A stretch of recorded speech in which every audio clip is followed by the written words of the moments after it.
Pauli Paavilainen itse. Vieläks sä kielät? Oletko sä se vittu huilupoika?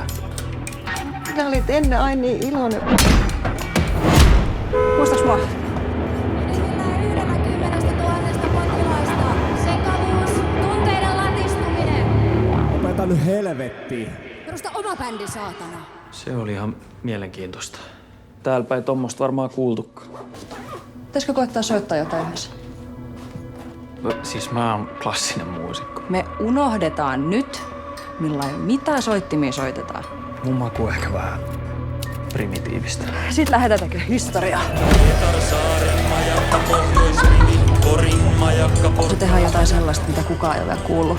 Jotain sellaista, millä ihmiskunta ei ole vielä valmis. Kato nyt tätä ryymää. Mä oon siis soittanut aika monellakin levyllä, jos sen on maininnut. Joo. Sit sä olisit soittanut yhden hyvälläkin levyllä.